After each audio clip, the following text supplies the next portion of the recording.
Hello, everybody, and welcome once again to the Open Mic, Writers in Their Own Words, the show where every episode I talk to writers, sometimes agents, sometimes other folks from the publishing world, so I can learn a little bit about them and the work they do, and hopefully how their experiences may help you in your own writing journey. Before I introduce my guest, I want to take a moment and ask you to please hit the subscribe button if you haven't already done so, so you never miss a future episode. If you like what you hear today, it would also be great if you left me a nice review and maybe even told a friend about it, especially if that friend thinks they want to get into writing, whether it's short stories like we're going to be talking about today or bigger works than that. Uh, that is the best way for endeavors like this one to gain an audience. And that's what we're definitely trying to do here. So, like I say, a review is great, telling a friend is great, subscribing is great. I appreciate all of those things. Now, let's get to my guest because my guest today might best be described as one of the true up-and-comers in the crime fiction world. She is a highly respected short story writer, and if you know anything about me, you know how much I love short stories.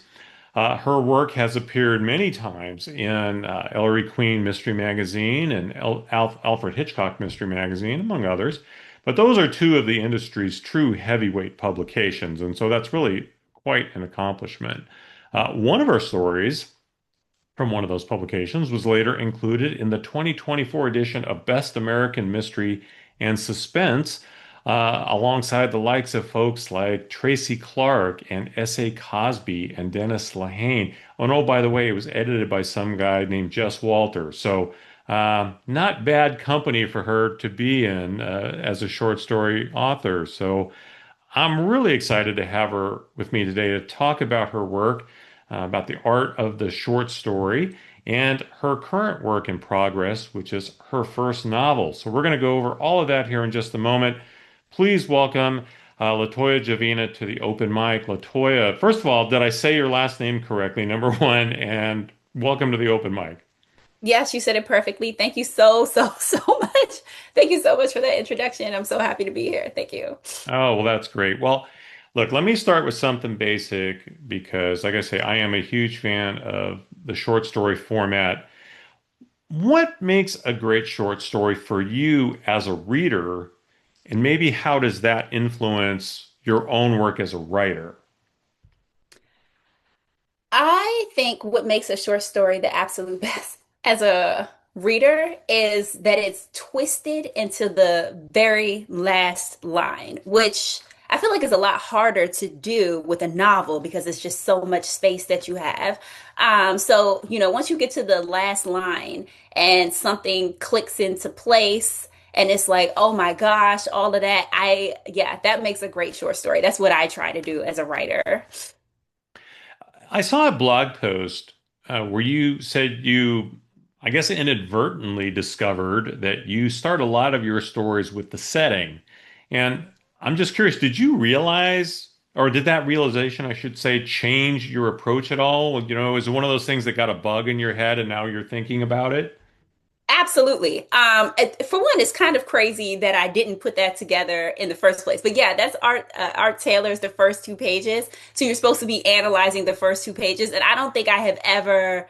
I write the whole story, but I don't think I've ever analyzed, what I put in the first two pages. And I just really want the reader to know where we are. I don't want them to. I really like stories that have a great sense of place. That's also novels, short stories, everything. I like them when they have so you're in New York, right? But like, no, you don't have to be traipsing around Times Square in the story, but we should see some New York things that kind of remind us that we're in New York. So I like stories like that. So I guess what I'm trying to do is make sure that the reader knows where, because you don't know where I'm gonna take you after that. So let's know where we're starting. And so you really understand, where we are. And it has absolutely been something I've tried to I don't want to say move away from, but do I have to start every single story the same way, right? And now, like you said, I'm working on my novel, and surprise, surprise, I still started it that way, and I didn't realize that again until I was E.A. Amar, who you also had on your show. He Yeah. did a noir at the bar. And I'm still working out this novel, and I just wanted to read it. And I ended up reading maybe the first 7 minutes or something. And as I was preparing that piece, like, oh my gosh, here I am again telling you exactly where we are. I don't know. I guess I have to focus a little bit more on it. But yes, that is true. I start where I have to tell you where we are first. I don't know why. Well, it's interesting though that you say that because I think it's become a little bit of an overdone trope that, setting as a character, right? And I actually appreciate how you do it because you're a little more subtle than some writers who now have adopted that, setting is as much a character as the characters themselves, and so you get it's overwhelming how much of the Mhm. setting you get. I've read enough of your stories now. I don't get that at all. Again, I really, as a reader, appreciate subtlety. I don't like being bapped over the head all the time with stuff, and so I would not discourage you from doing what you're doing. I think it's working. So, for whatever my opinion is worth, I like how you go about this. Very valuable. Very Um, valuable. Now I ask this of a lot of my guests, so this is not an original question, but I'm fascinated by this concept. So if you would, please tell me a little bit of your thought on crafting a really good first line, whether it's in a short story or in your novel, which we'll talk about in a little bit. How much thought do you give to crafting a really killer first line? Do you spend a lot of time on it, or is it something that maybe kind of just works itself out as you write the rest of the story? What's your concept on that? I can remember some of the Call Me Ishmael, one of the best first lines that ever existed. Charles Bukowski in Post Office, it began as a mistake. And like I can remember these clearly. So I do put some thought into the first line. Um, but I think I put most of the thought into the first paragraph and specifically the last line of the first paragraph. So Mhm. the first line, I mean, how are you going to beat Call Me Ishmael? Right. But you know, the first paragraph as a whole, we can't always get to Call Me Ishmael or it began as a mistake because then it's like, well, what began as a mistake? And the book is called Post Office. That's Charles Bukowski's. So I tried to make the first line not bad per se, but I think the most time and energy I put into is the full first paragraph. And by the end of the first paragraph, I normally zing you with something because I'm telling you about the place, and now in the end of this first line, I'm telling you why this place, or the end of the first paragraph, why this place is important, why you care about what happens in this place, and I want people to be engaged pretty quickly. So yeah, I would say more so the first paragraph than the first line for me. Totally valid. What I want to ask this the right way because I think a lot of writers get asked by maybe newbies, oh, where do you get your story ideas? And that is not that what this question is. What I do want to ask you though is what is your basic approach to the short story form? And like I say, not necessarily like where you get your ideas, but once you have something you want to write about, a story thread that you want to pursue, um, how do you have an idea or a format that you follow for how you're going to pursue telling that particular story? Or does it evolve depending on what kind of story it is? Um, So I have to start this by saying real life is crazier than anything you could ever make up. And if you watch any documentaries or some of this crazy stuff that they're covering on Netflix or Hulu now that they have the space to do that, you will watch these things and be like, "What? How? Why didn't anybody stop anything? Whatever."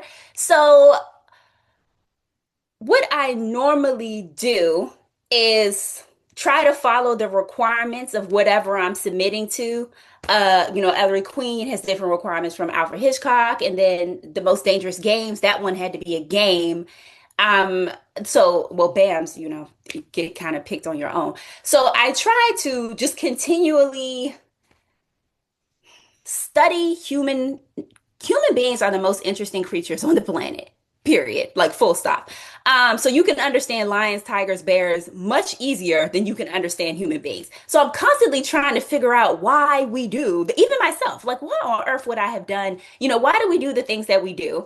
And then it leads me to these crazy stories. And then when I'm trying to write something for Ellery Queen or Alfred, I don't write a story and then try to find a place for it. I research the place pretty seriously. I research the place and then try to tailor something that I think will suit them. I have been pretty good at that, but even I don't have 100%. So, and I do that by watering down something that happened in real life. And I talk about this in the Dangerous Games because we got a little section where we could talk about, what gave us the idea for this story. That story, my story isn't based on a real story, but it's a real life story of somebody using some sort of, what is it, roulette table to essentially rob his job. And that's a Hulu, that was a Hulu docu-series that was talking about all kinds of criminals and stuff like that. That story is so insane that if I had written it, like if I just explained it to you, you wouldn't believe me. But it happened. Like it really happened. So I basically took that story and watered it down.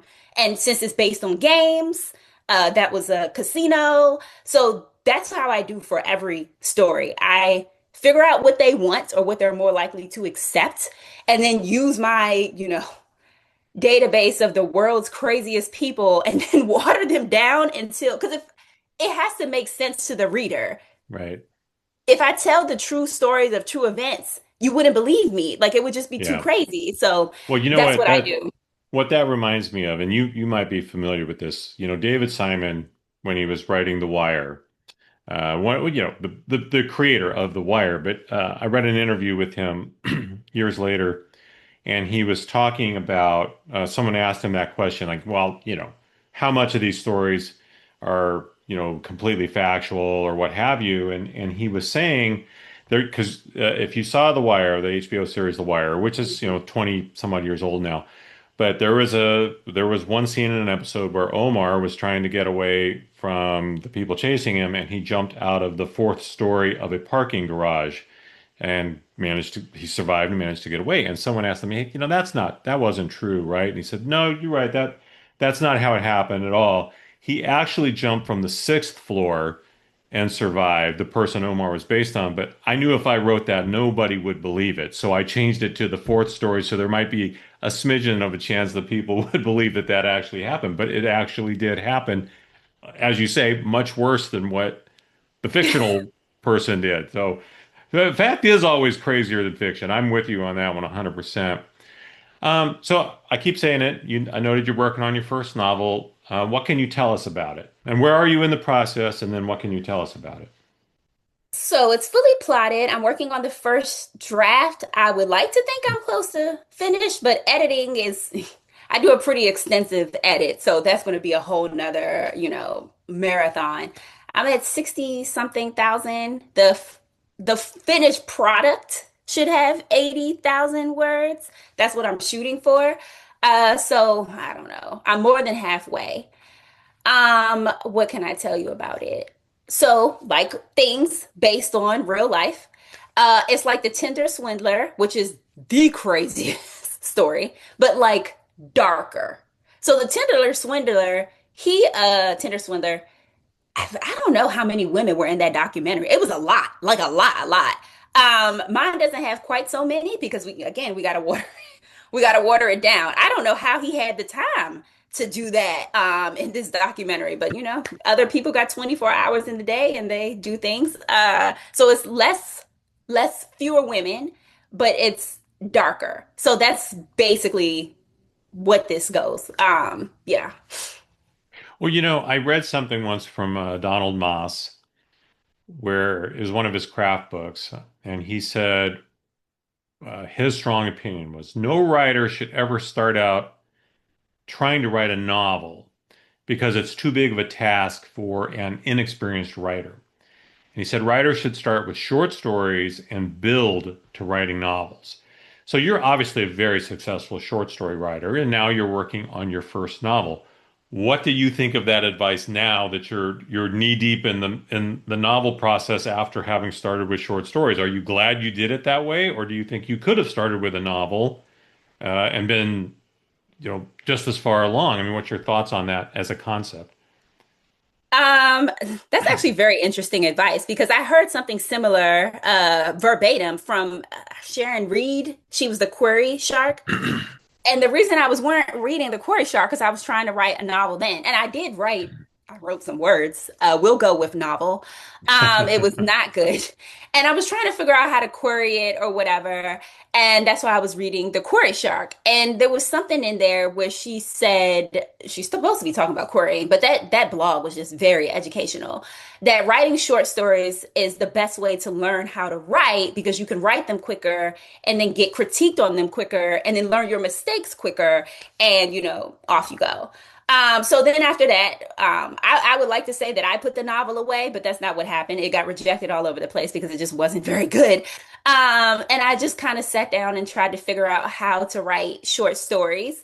And that's 1,000% correct. You write them faster, you get Yeah, rejected faster, and you might not get personalized rejections, but with critiques, you realize the mistakes that you're making and learn not to make them going forward. Um, I think that some people can. In fact, I've heard people say the opposite, that writing a short story is harder, which that hasn't been the case for me. But I've heard people, say that. That is 1,000% good advice. And I would advise, if anybody asks me about writing a novel, that's what I would say. Because not only that, with a short story, you have a limited amount of space. So you have to hmm, pick a concept that fits the space and then tell people enough detail without giving them too much detail. And these are all things that kind of carried over into my novel. Even though it's longer, that means I had to pick a concept that could fill that much space. That's part one. And then I don't have forever either. This can't go on for 300,000 words. Like I have to, rein it in as well. So right, what details I share, what you go over. These are all just kind of banged into my head from writing the short stories. So yes, Donald Moss is right. Sharon Reed was right.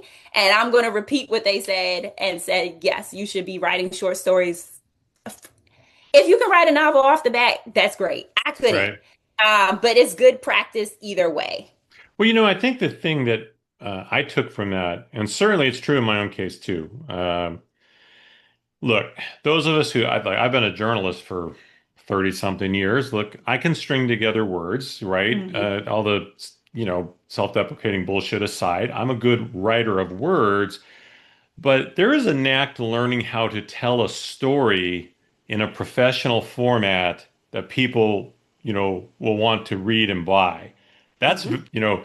being a storyteller is not the same as being a writer. Most Mhm. people can write good words and they think, oh, but that's the problem, I think, is we fall in love with, look at my beautiful language, look at all these things I wrote, and look at all this. And then you've written 10,000 words, of which about 500 of them were actual moving a story forward.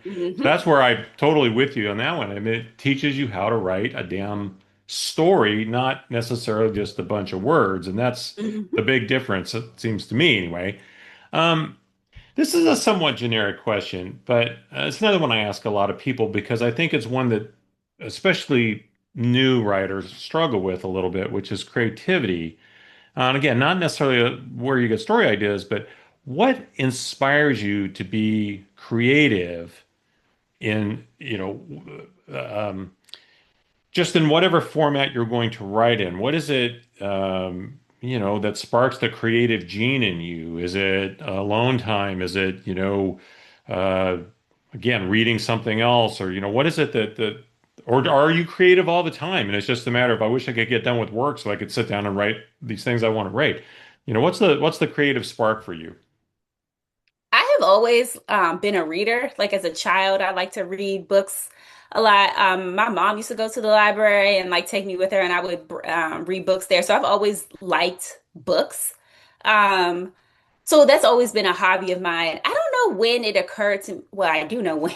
Someday I was bored, like as a teenager, and I was like, I'm just gonna write something. And it wasn't good, but it wasn't bad enough that like when my friends read it, they were like, "This is so boring." Like they thought that was interesting. So that kind of like got the spark of like, "Oh, I could do this. I can create the same things that I enjoy reading."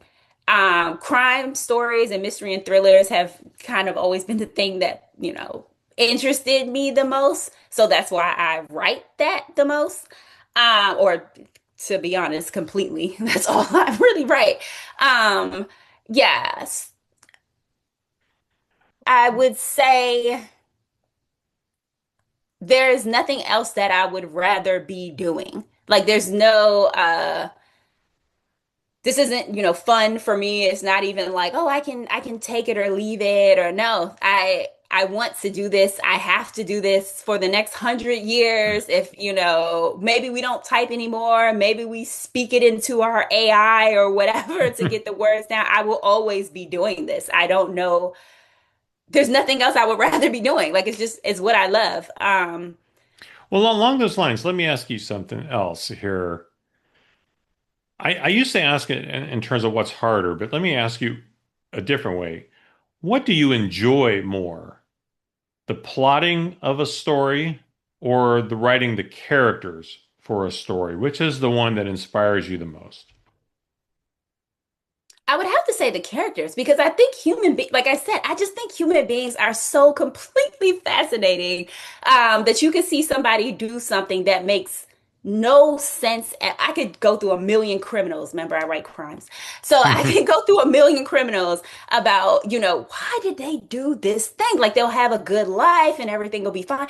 Why did they do this completely insane thing? And even after, watching the documentary, you still are kind of left with this, but you didn't have to do any of this kind of feeling. And you will never ever have that with like, why did the lion eat the antelope? Well, it was hungry. Like you'll never ever have that with any kind of creature like anything else. What they're doing is there, it's like to stay alive, to feed themselves, to feed their cubs. Like it's very linear, point A to point B. There's no backstory. It's not like that with human beings. There's a million different motivations. They're conflicting inside of the person. Their own motivations are conflicting, and it's just very interesting to me. So yeah, it's definitely the character. Also, I do plot. I'm not a pantser. I plot it all out. But sometimes your characters do things that like me, myself, the person who created the character, like, what are you doing? Why would you do that? But then it fits who I created them to be. So the story very much is character driven. They create the plot once I create who the character is. And like, well, they wouldn't do that because blah blah blah. So yeah, I really enjoy writing characters. I mean, I follow the plot as well. I definitely plot it out, but I really find that the most interesting part of it all because it's another way that human beings are just doing something that's absolutely insane. It doesn't make sense, which is very interesting to me. You know what? I'm working on a short story right now that is based on a real thing. Speaking of taking from reality, so my mother was an interesting bunch of people, and an extraordinarily contrarian person from I think from the womb.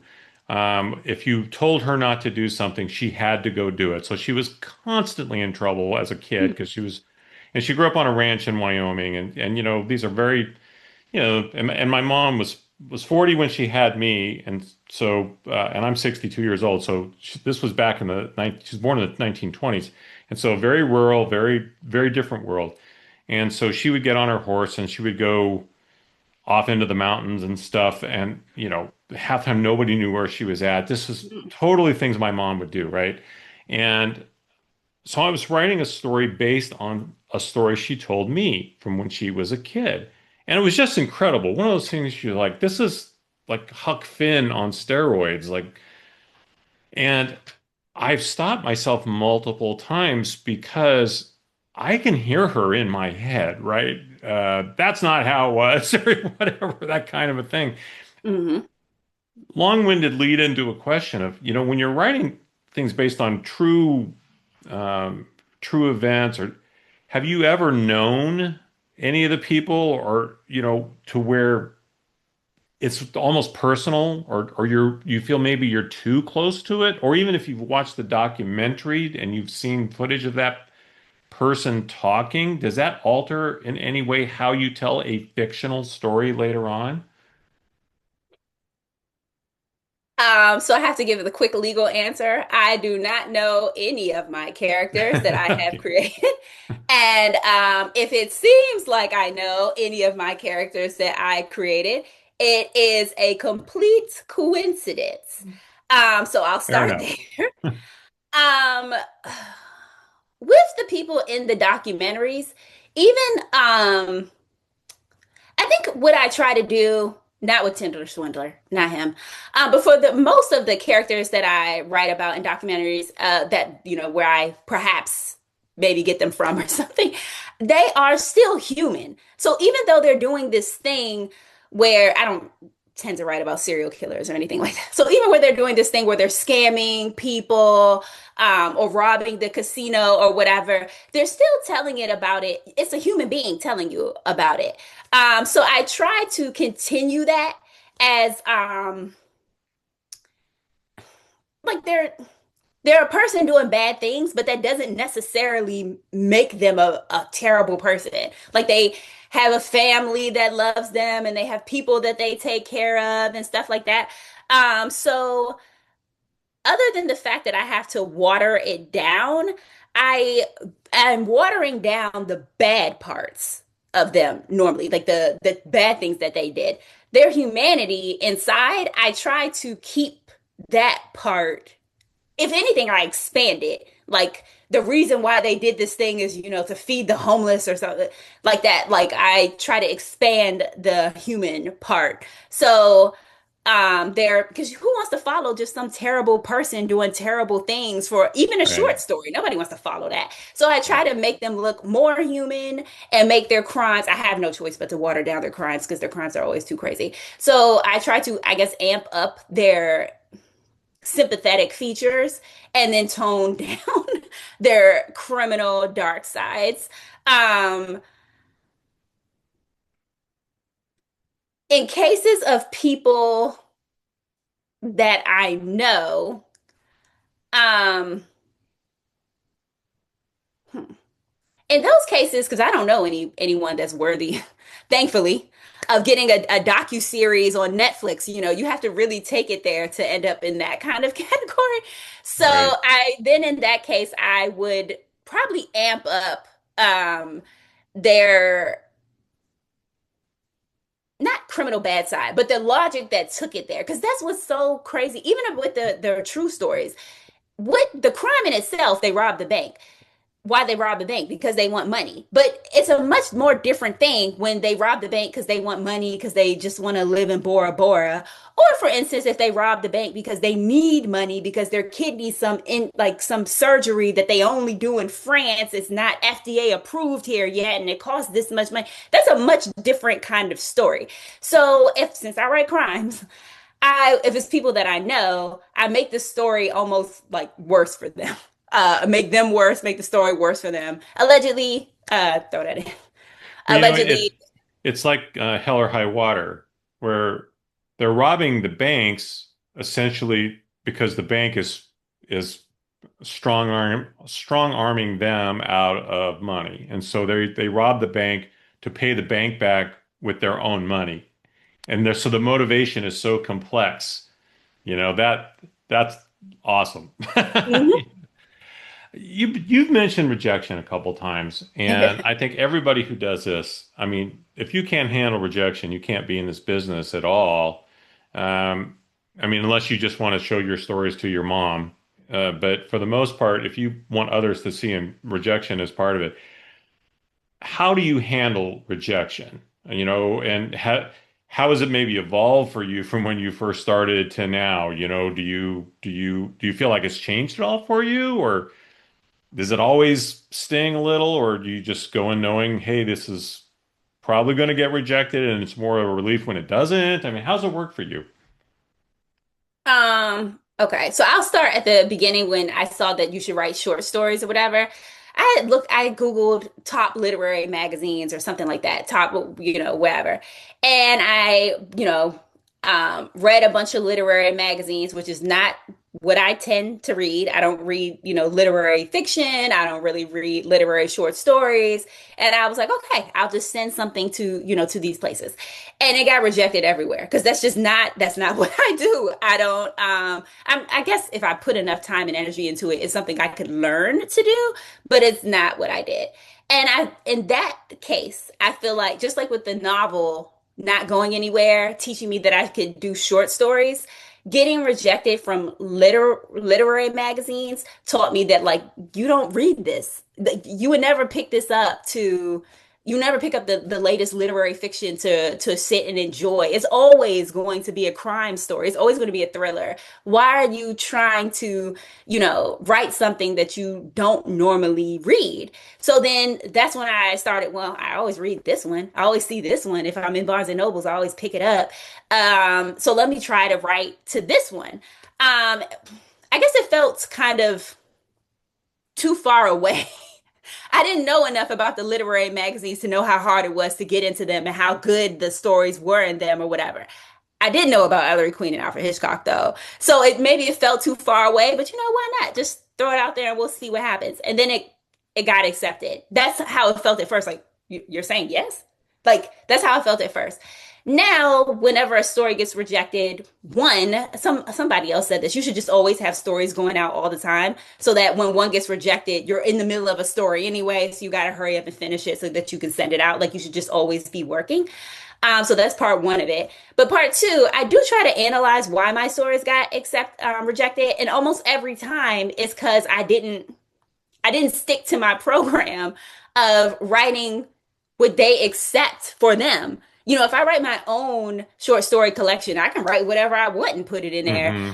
But if they only publish a certain kind of story, then that's what I should be sending them. And if I don't send them that, of course, it's going to get rejected. Just it's not personal. It's just not what they put.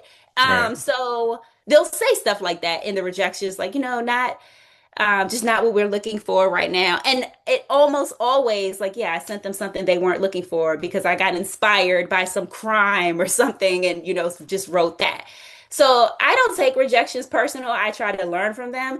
And then I think everyone should see any rejection, not just with writing, as kind of a redirection. Like maybe you're trying to do something that just you don't really even want to do. Like, and that's why you're not succeeding at it because it's not your true calling.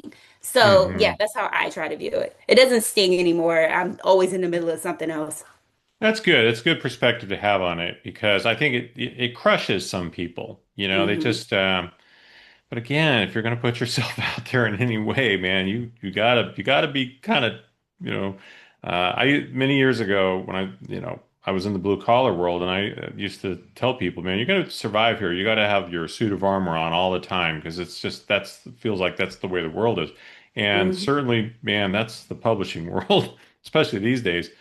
Another aspect of the publishing world that can be very brutal is social media. And I think a lot of writers, especially older writers, struggle with this because, Facebook was the thing everybody did for a long time. Now there's so many others, of course, Instagram and TikTok and others. And, it's become very toxic as our political world has become very, very Yeah. toxic.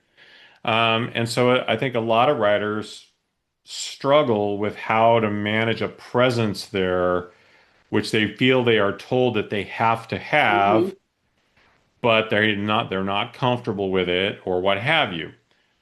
I have noticed you have a pretty fair presence on social media, especially on TikTok.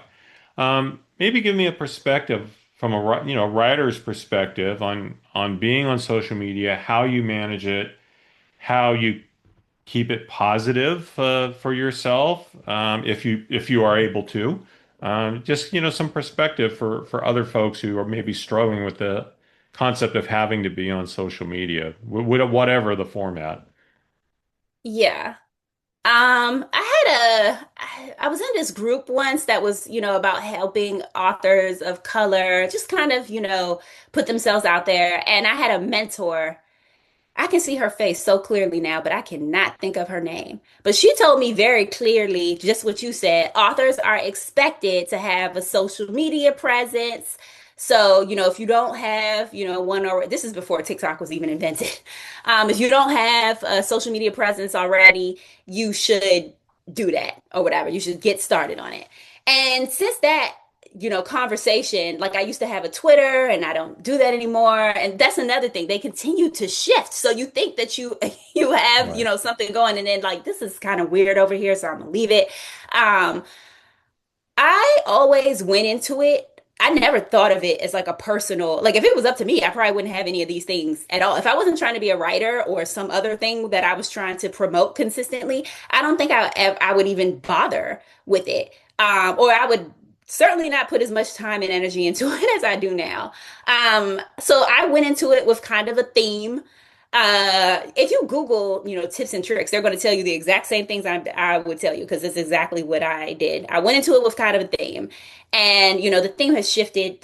Like one time, I was really, really into art, and it's not really so much art anymore. So the theme kind of shifts as I evolve or whatever, and I don't deviate from that theme. Like other people, and you can do this, whatever you want, treat it as their personal diary. And I think there's a lot of value in that. But for what I'm trying to do, it just wouldn't work for me. So I tried to Hmm. keep it, professional, but still show my personality. I try to be consistent. Also, you don't have to, I think sometimes people overthink it. This is a 7-second video or something, a 20-second. If your brand is educating people on quantum physics or something, then my strategy is not going to work for you. But just like show people that you're there, that you ate something, that you went to a place, that you took a picture of some flowers, and tell them in between that, telling them what their your outfit or whatever. Just tell them about what you're writing, what you're working on, or whatever. That's what most celebrities do. Yeah, they do the skits and stuff like that. And probably I should even work on more of that myself. But it really isn't that deep. Like it's not. Whenever I hear somebody ask me about social media, that's all I think. Like, what do you mean? Like, take a picture of your outfit in the mirror and then just walk out the house. Like it's you don't have to put so much. You read some books, tell people the books that you wrote, that you read. You're working on a book, tell people that you're writing that book. You're writing in a cool place today, cool cafe. I love to do that to mix it up or whatever. So you're writing at a cool cafe, show people a picture. Oh, that's one thing I will say as a writer, or somebody with any kind of more people are paying attention to you than just your own family. Don't post the place in any way, shape, or form that is identifiable until you leave. That's probably the only hard and fast rule. But other than that, whatever you're doing, it doesn't, you could take the same picture in your house every day, doing something just slightly different. They're only going to see it for a second or two before they scroll right past it to something else. And that's why it has to be consistent because Yeah. tomorrow there's going to be 80,000 other things coming up. Yeah, that would be my one advice. Like, you're just thinking way too much. Yeah. Way too much into it. This is not CNN. This is some silly girl living in DC telling you that she saw a boat today. Like, it's just relax. Like, and in Relax. between them, tell them about what you're working on. That's good advice for life. Well, I always like to end the show with my silly little option question, which is, let's say I could put you together with one of the following three people for whatever, coffee, drinks, whatever. Um, who would you choose and why? There's always a theme. You'll probably, as I was telling you before we went on the air, I often pick these themes a little bit at random. You'll probably figure this one out pretty quickly, but the options I'm going to give you for this one, who would you choose and why? Billy McFarland, and if anyone doesn't know that person, that was the person behind the Fire Festival. Hmm. Look it up if you don't know. George Santos, who by now, unless you've been in a cave for the last 10 years, you probably know that name, George Santos. And Elizabeth Holmes. who you probably also, if you pay any attention at all to the news, you might remember the name Elizabeth Holmes. Which of those three epic people would you choose to maybe have a conversation with if I could give you that opportunity? Scammers are my favorite. Scammers are my absolute favorite. I am, like I said, with why do they do the things that they do? And I'll never understand why. I'm 1,000% going to have to go with Billy. I feel like there's just so much. I hope Billy has a long, happy life, but at the end of it, I hope he donates his brain to science because we really need to understand what's going on there. And I feel like one, I would go and like not drinks. I need to be stone sober. We need to have maybe matcha or something. I can't be too jittery off of caffeine, and I certainly don't want to be not paying attention to what Billy is doing. That is could be very dangerous. So something like matcha with an oat milk or something that gives me a little bit of a boost, but I'm paying attention. And I would just really, I don't think I would ask him a single question. I would just really like to hear him talk, like, how was your day? And just hear what he has to say. He could talk for 7 hours, and I would just really try to figure out, like, do I feel like I'm being conned? Am I being taken? How is he doing this? How is he putting sentences together? Because I have watched these documentaries, the fire festival documentaries, I would say maybe 100 times each, and to this day I still don't understand how he pulled this off. It was just failure after failure after failure, and then somehow still getting money from people. That Yeah. truly has to be, I mean, it's fascinating. It's Well, terrible. it's what every great con man knows, and I'm not going to name any names that might be in the news a lot in this day and age in your city of Washington, D.C. I'll Yeah. just let Yeah. people figure out who I'm talking about. But it's what every great con man knows is they know how to hold out that thing, that they identify what somebody wants so desperately, and they can hold out that carrot and always just keep it just out of their grasp. And then people, they just, some people just will not give up the pursuit of that thing until they've Yeah. given up everything Yeah. to get it. And even then, they will deny they got conned. That's the one Yeah. that gets me is they Yes. deny that they got conned, even though the evidence is everywhere that they got conned. And the people that can do that, the other people the options are George Santos and Elizabeth Holmes. I mean, for anyone who doesn't know, she was Theranos, the company Yeah. that claimed they could do all this incredible blood work off of a single drop of blood, which Yeah. there was absolutely no Yeah. science at all in the world that allowed that. And yet she got gobs of money for the Yeah. longest time, was Forbes 40 below 40 and all Yeah. of these things. And now she's in jail, right? Because she Yeah. should be. She was a con Yes. artist. And it's all of it is just fascinating to me. As you said, humans are endlessly fascinating. Yeah. I often think that the big brain and opposable thumb is wasted on us because we Yeah. we we don't use our logic very well. Yeah. So, Elizabeth Holmes is particularly dangerous to me. She went to jail for scamming banks because this is the one thing you cannot do in this country. You can scam every right. single person in this country, but you cannot scam a bank. Right. Um, Don't take the rich people's money because they will come for you. exactly. But she actually hurt people. Like there was I did not watch hers as often because this story is this lady she had had multiple miscarriages. So she took her single blood drop test and they thought she was having another miscarriage. And she almost like went through the medical thinking the baby had died or whatever. And Hmm. what is that if not attempted murder? Like, how is that not one of her charges? But it wasn't. It was all kind of bank stuff, and it makes me wonder how many people like we heard this story, which is awful. Like, I'll never forget it. How many people thought they didn't have diseases that they actually had? How many people were just like this lady thinking that something was wrong when it wasn't and everything was perfectly okay? Like that, what she did was really, truly horrifying. Yeah, that's Um, psychopathic. That's a yeah, psychopath there. It really is. yeah.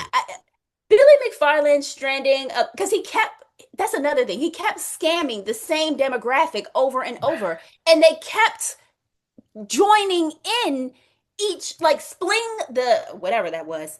was targeted to, young millennials at the time or whatever. And then the Fire Festival was like maybe millennials and Gen Z. Then he had this ticket scam that targeted the same email addresses from the Fire Festival. And then in between there, was it Magnesis, which again was for millennials in New York. He kept scamming this same demographic and they kept coming back for every single thing about that needs to be studied. I'll Yeah. never not be fascinated by just every single part of it. And no one else with him went to jail.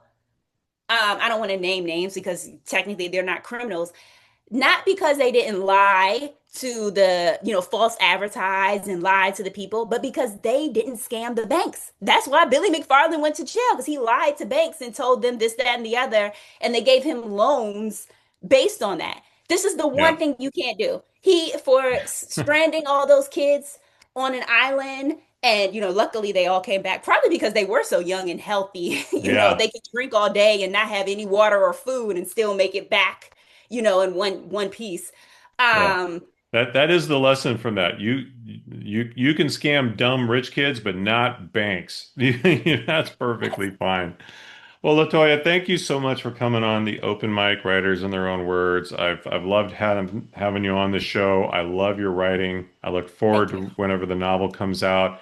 I will remind everybody out there, if you haven't checked out copies of Ellery Queen or Alfred Hitchcock mystery magazines, to see some of LaToya's work, I strongly encourage you to do it because she's really a solid, solid, solid Thank short you. story writer. And you don't get, I name dropped some people in the beginning of some of the pubs she's in, the anthologies she's in. There's a lot more I could name too. So Thank you. yeah, you don't get there by accident. They don't hand those out in Cracker Jacks boxes. So anyway, really happy to have had you on the show today. Appreciate you coming on. Thank you. Thank you to be here. Well, and I will remind all of you, please, if you haven't done so, hit subscribe, tell a friend, leave a review, all those things. But more than anything, whatever you do, remember this: tomorrow's not promised to any of us, so make today count. With that, I'll say see you next time. This has been Rich Eisen and the Open Mic, Writers in Their Own Words, and we'll be back in a couple weeks. Take care.